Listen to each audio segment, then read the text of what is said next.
everyone, welcome to a brand new video about the Project 166, and today the video is going to be a little bit different than the usual videos because in my previous couple of videos I've been getting a few comments about my opinion on should people buy a 166 as a daily car.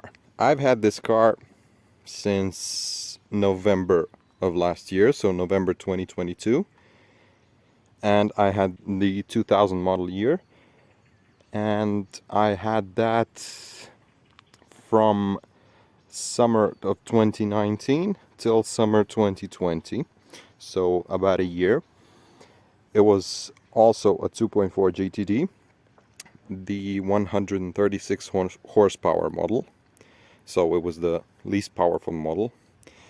And depending on which car you want to go for, be it this or the pre-facelift model, there are a couple things you might want to look out for.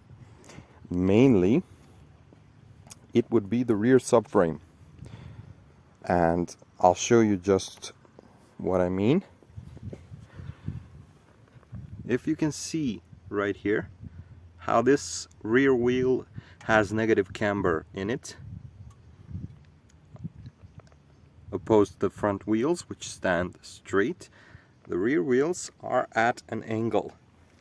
Let me show you the right side as well. There's a shadow here, so it might be more difficult to see. But if you are checking out a car and the rear wheels are standing like that, it means you have bad rear subframe mounts. So yeah, they're a bit expensive to replace as they don't produce them anymore. So you have to have them custom made, and that can impact the price of the car quite a lot. And I've been quoted at €500 for the rear subframe bushings. So yeah, that's quite an expensive repair, judging by the fact that I paid €1,000 for the car, so it's half the value of the car. And yeah, you have small issues here and there that you need to look out for, but we'll get to them later on. So when you are checking out a car, make sure to sit in it. Make sure the car is running. Mine isn't currently. But make sure the car is running. Check all the windows, all the door pulls, all the ashtrays, even if you don't use them. Check all the speakers that are in the car, because these old Italian speakers do like to go wrong. And you get horrible noises coming from them. And they're also not cheap to replace either. Now, the next thing you want to do is check the condition of the seats. The rear seats should be very, very soft. Soft to the touch, not rough. And just go through the car and feel the seats, sit in them. This middle seat, you won't want to use it. As you can see, it's quite narrow, so I don't know who will be able to sit comfortably here. You also have two speakers up here behind the rear passengers' heads, so you want to check those out as well. You have a small cubby space here for storage. It's not big, but it serves its purpose. And yeah, like I said, you want to check the windows, check the door pulls, and that's basically it in the rear. You don't have many creature comforts apart from these that I mentioned. Now, let's step out of the car. So, now let's move on to the driver's seat. Yeah, also, one thing. You might want to check out the door handles on the outside. As you can see, my driver's side handle doesn't work very well. So, I just have to get it in, lift the door, and then pull the handle. And that's the only way it opens. Now the next thing you want to check out are the electronics in the front. So ignition on. Check out your lights on the dashboard. As you can see, no lights that shouldn't be on here. So just start up the car.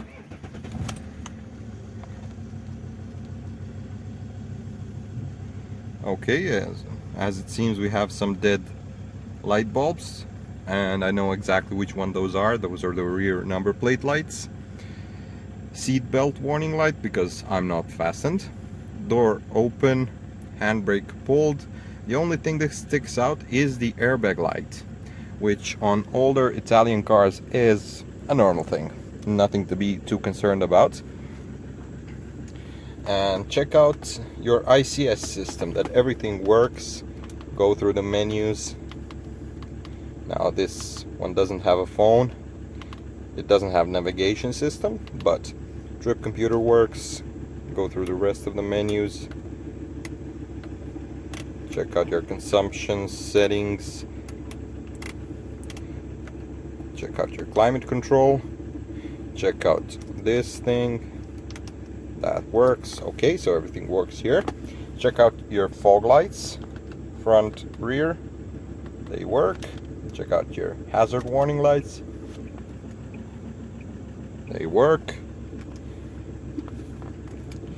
Go through the climate control. Check out that everything works, that the climate control works as it should. Turn it on full blast. Okay, the motors are blowing. Can turn that down right now. Check out these features if they work. Traction control, locking. Check out this if the lighter works. You know, do your basic checks, of course. Check out your armrest, see if it works perfectly fine. Mine doesn't. Mine's a bit wobbly, but it serves its purpose. The next thing you should do is check out your seats. If you have electric seats, make sure everything on them works fine. These ones do.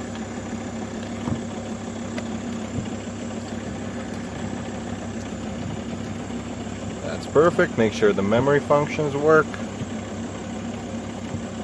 That's perfect. Heating. This works. And do that on the passenger side as well. Also, you have electric mirror controls in every 166.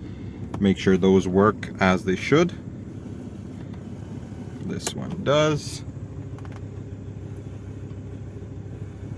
This one does as well. Perfect. Now, not all 166s have the folding mirrors, so if yours has them, make sure they work as well. Mine works perfectly. Excellent. So, now comes the time for a test drive. Okay, so now we've reached the point of the test drive, and if you're satisfied with the car, with what you've seen before the test drive, I think that you should enjoy the test drive as well. So, let's go. First gear, and we're off. Now, when you're starting to drive, make sure that the clutch isn't too hard or heavy, whatever you want to say.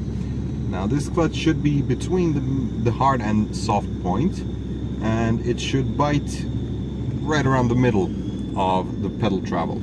If it's near the top, forget it, you're gonna have to replace the clutch. If you can hear this sound, the squeaking sound, if you watch my previous videos, you will know that the exhaust manifold gasket is bad on this car, and it squeaks like crazy.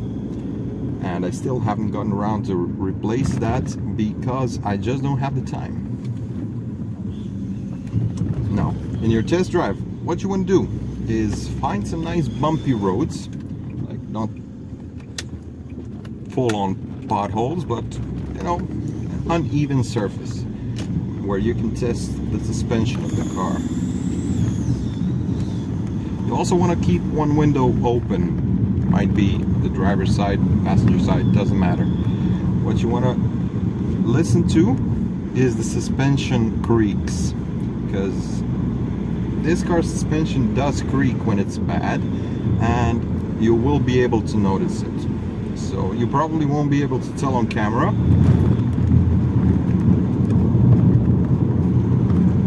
but I can hear on the right side of the suspension something's creaking. And you will have creaks in the interior as well. It's an old car, so there's nothing weird about that. Oh, something's happened here. Bit of a longer hold up, and we might want to turn around.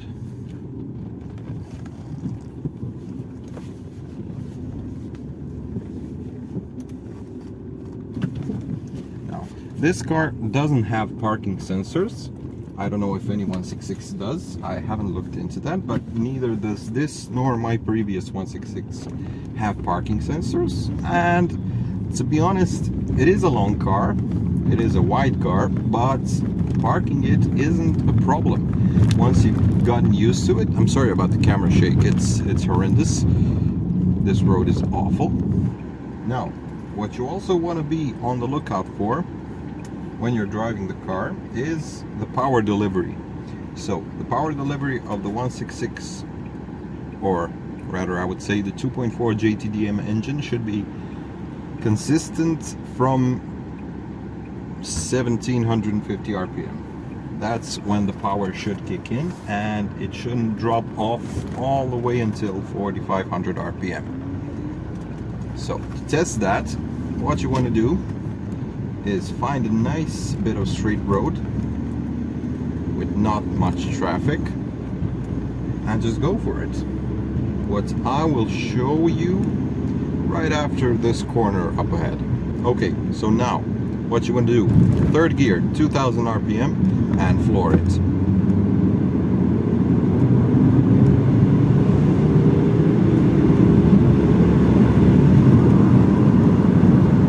We went all the way to 4500 RPM, and judging by the speed gauge, we went 120 kph, which didn't happen. We went 110. So be on the lookout as well that this car does lie on its speed gauge by right around 10 kmh is showing over. So if it shows 120, you're going 110. And as you would have probably seen, the power delivery is very smooth and very linear, all the way from 2000 to 4500 RPM, and that's how it should be. And when you're doing your pull, be sure to check your rear view mirror, and if you see black smoke, that's not a good thing. It indicates that you're burning more fuel than you should. And also, if you see white smoke or gray smoke or blue smoke, that's a very bad thing, because then you have oil burning in your engine, or coolant, or whatever. The black and gray smoke should not be coming from your exhaust. If that's the case, get away from that car. You don't need it, and it's just going to put you through a life of hell. So, one more thing that you should be on the lookout for with a 166 is the flywheel. Now, don't make the same mistake that I did. I bought a car knowing that the flywheel is bad and that it's gonna need changing, but I didn't trust the previous owner when he said that the flywheel is quite bad. And yeah, I burnt myself quite badly on that one. The flywheel still isn't fixed, and I don't know if it will ever be fixed. The car is still going strong, not as strong as it should, and you will notice the flywheel is bad if you start the engine cold and you hear an awful rattle under the hood. That's the sign of a bad flywheel. And also when you're driving, or even at a standstill, if you hear and feel the engine rattling, like moving about, that's not a good sign. So you should be on a lookout for that, because the flywheels for this car are very expensive and the labor is awfully expensive, and you shouldn't be put through that. Also, you should be on the lookout for a bad turbo, bad fuel injectors, which will show when you do the pull. If the pull isn't healthy, if the power delivery isn't linear, if it's juddery, jaggedy, whatever you want to call it, if it's anything but smooth, you've got a problem. And believe me, you don't want to tackle with that. Fuel injectors are, I don't know, 70 euros a piece, and you need 5 of them. The flywheel with the set of clutch is 800 euro for the parts, and another 300 or 400 for the labor. So yeah, you don't want to mess with that if you don't have to. What you want to be on a lookout for as well is the paint and the overall state of the chassis and the body of the car, because parts aren't cheap for this car by any means. No new parts are being produced, and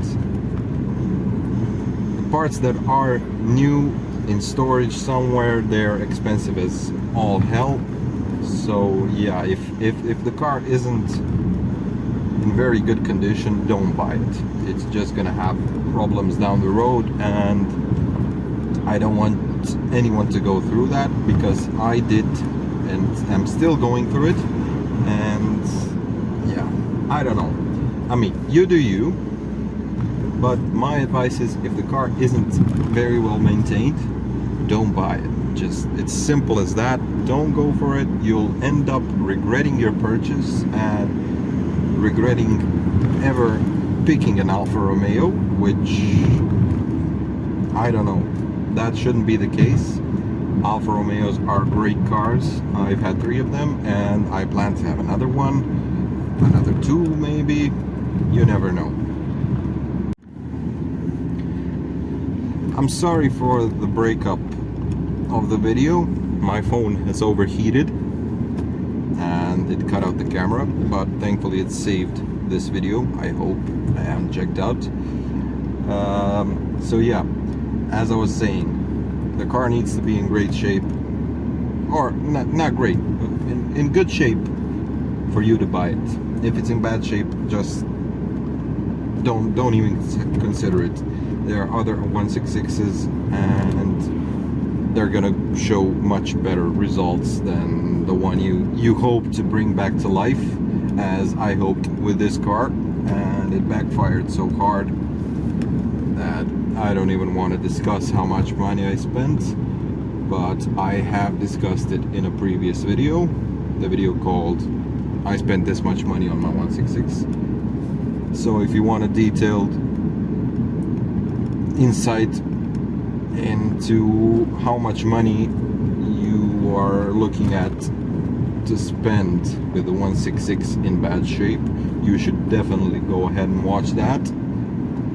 And if you want to just follow the journey of the 166, you can watch all of the videos I have on it. That's about 6 or 7 videos, I don't even know how much.